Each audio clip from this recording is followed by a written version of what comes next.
Taglio di Po, Protezione Civile, una giornata particolare, sono come comandante Finessi e con il responsabile di Arizzo. Che giornata è, comandante? Buongiorno a tutti, oggi è una bellissima giornata, una bellissima domenica.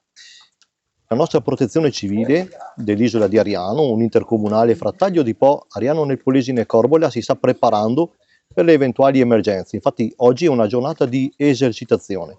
Tutti i volontari presenti per prepararsi al meglio a un'eventuale emergenza. Attività di campo, attività per recupero di persone, per sanare il territorio, e quindi parliamo di un volontariato di primaria importanza. Protezione Civile è nata nel 2006, una delle prime appunto in questo territorio.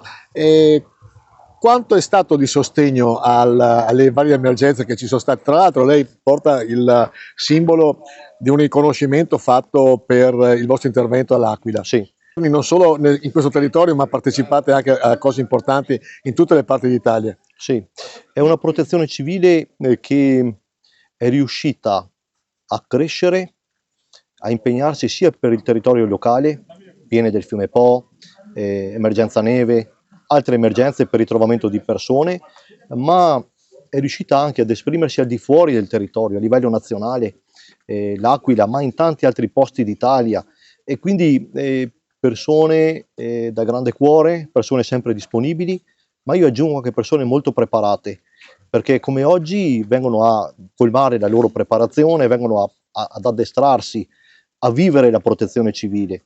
E quindi da parte mia e dell'amministrazione comunale di Taglio di Po e delle altre amministrazioni comunali di Ariano nel Polesine e di Corbola, con un grande ringraziamento per il loro tempo e per la volontà e la preparazione che ci mettono.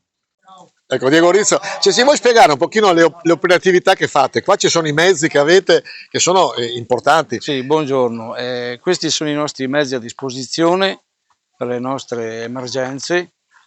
L'ultimo nostro acquisto, il Suzuki, abbiamo il Renault, il Defender e anche... In quanti siete volontari? Allora, in totale con tutti i distretti, con tutti i 3 comuni, saremo una trentina, insomma. Ecco, avete anche una sala di comunicazione importante. Una sala radio, sì. Sala radio. Poi abbiamo dei nostri... E questo è il magazzino. Magazzino, garage, il nostro ricordo attrezzi, dove là teniamo tutte le tende e torrifaro. Là stiamo provando dei gruppi generatori con delle motopompe. Qua siamo a ridosso del Po, voi lo monitorate specialmente quando ci sono le piene, so che seguite i vari fontanazzi che sono una delle cose preoccupanti o perlomeno più critiche quando ci sono le piene. Com'è la situazione secondo lei? Nei periodi di piena abbiamo un accordo con l'AIPO dove facciamo sorveglianza arginale sul territorio, su tutta l'isola di Ariano. E, essendo di 3 comuni, monitoriamo proprio l'argine che ci circonda in maniera molto, molto importante, insomma. Ecco, io ne approfitto anche per fare gli auguri a uno dei vostri capisaldi che è Ivano Domenicale.